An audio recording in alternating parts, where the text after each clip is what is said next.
is made up of 606 feet, 606 feet, 606 feet, 606 feet. 606. It's made up of stades, exactly the same. Now, if that's not interesting enough, look at the angle of the Great Pyramid of Giza. If you take the angle of the Great Pyramid of Giza, the slope is 51.8 degrees. Let's go back to the earthworks. If you measure the line that goes straight through the center of the structure, right here, and then you go true north, it's 51.8 degrees. That angle is exactly the same angle as the pyramids of Giza. It is the same math, the same calculations as ancient Egyptians. Let me show you one more connection. In 1860, David Wyrick, he's a guy who surveyed the Newark earthworks. He was digging into a mound near those earthworks, and he found a wooden coffin made of oak. They opened up the coffin and found a skeleton of a man holding a little box that was about 8.10 inches in size. The box had been cemented shut here. This, by the way, is sitting in Ohio. Well, he opened up the box and he found a little man inside, a little black stone. They took it to scholars and they looked at it.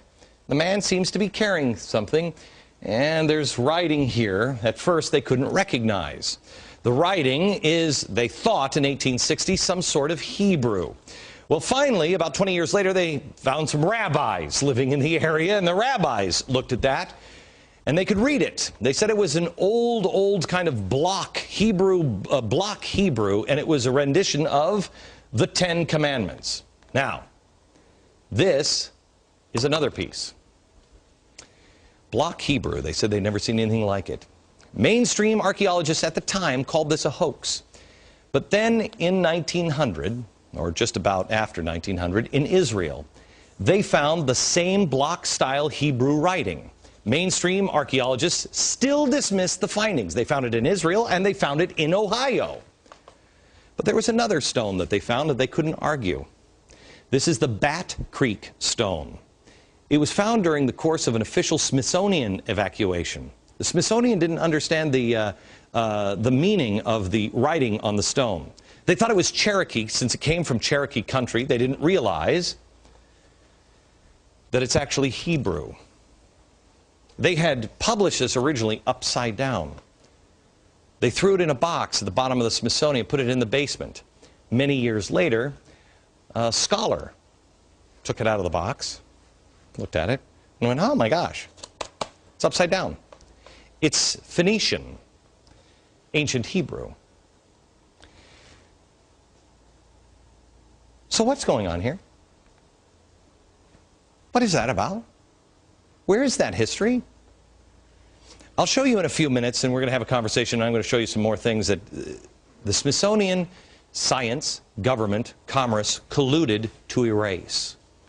By the way, I want to thank the directors of the documentary Lost Civilizations of North America for bringing these stories to my attention. I was blown away. To find more, visit the website lostcivilizationdvd.com. Here's the thing we should be asking ourselves. I don't know the story of these. Do you know that? Did you know that? Do you live in Ohio and did you know that? Why not? Were the American Indians wronged? Yes.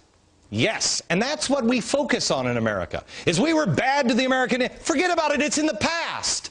The question should be the ones that the founders asked. Who are they? What knowledge do they have? Can you imagine the difference we would have now if we would put our differences aside and put our past in the past and concentrate on today and say, let's learn from each other. What do you have? What is that? What is that? When we come back, I'm going to be joined by Peter Lilbeck, who is, I've told you before, is one of my favorite authors. He's going to talk to me a little bit about the founders here. And I'm also going to show you some documents that show how that history has been erased. Next. This is the Smithsonian Annual Report, 1882, 1883. This is John Wesley Howell. This is an original copy.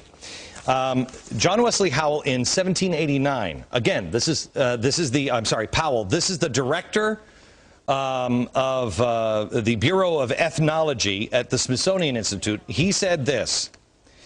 Artifacts found prior to Christopher Columbus's arrival would be considered illegitimate by the Smithsonian. Only the savage Indian culture would be observed, and this created the artificial barrier to science. Only the savage. Science was colluding with government because of commerce, and religion was involved. Now, why do I tell you all this stuff? Not because I'm an Indian expert or anything else. You got to do your own homework. I just found out about this stuff. I'm amazed by it. I don't know what the answer is on this. The reason why I bring it up is the stock is not bad. The soup went bad, but the stock is not. Peter Lilback, Dr. Peter Lilback. How are you, sir? Good to see you. This is a book that needs to be owned by every American. Every single American should have this book in their home. It's called Sacred Fire. These are the words of George Washington, and it takes history absolutely apart. Apart. Not on somebody's opinion, but on their own words, on his words. Peter, I want to go to you and talk to you a little bit about, again, the stock. George Washington had a good relationship. Our founders had a good relationship with the Native Americans. Right? There's no question about that. When they came to America, they realized they could not survive without a close relationship with the Indian people. The greatest story, for example, is the Pilgrims who were blown off course. 800 miles out of their destination in Virginia, they're in Massachusetts. They land on ground, and they're in the middle of nowhere, no government. They make the Mayflower Compact, so they have government when they land. And there's no Native Americans there because a plague had gone through, but one person shows up. He happens to be a Native American that knew English. He'd actually been taken captive to England. He'd learned English. He'd gotten his freedom. He came back, his people were gone. The white settlers are there all of a sudden, and he meets them and he says, "Welcome." He speaks English. They couldn't believe it. The providence of that moment is extraordinary. They needed help, and there was a person there to help them, and he was a Native American. Right. And that creates Massachusetts. All right. Do I have time for one more story real quick? No? Okay, hang on, because I want to come back and talk about, William Penn. Because William Penn said something when he was working with the Indians that is critical to understand the truth, I think, about America. And we'll do that next.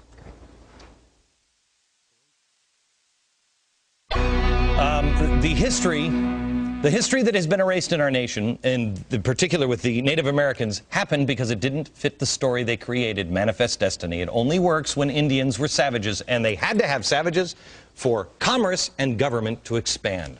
The ancient artifacts prove otherwise. Why aren't we looking into those? Peter Lilback is the president of Providence Forum and the author of George Washington's Sacred Fire. Okay, Peter.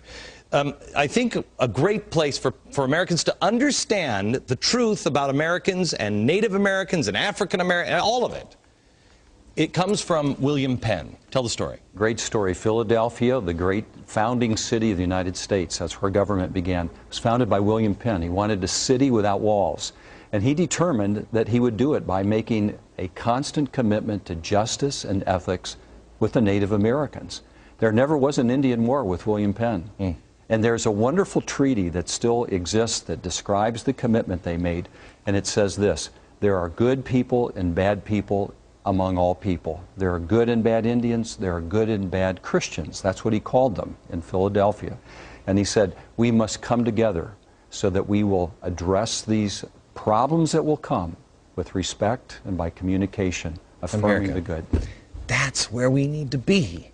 There are good among us and bad among us. There are good Americans, bad Americans. There's good parts of America. There are bad parts of America in the American story. We've got to come together as the good people, stand together and guard against the bad so we can live in a country without walls. Peter, thank you very much. Back in a minute.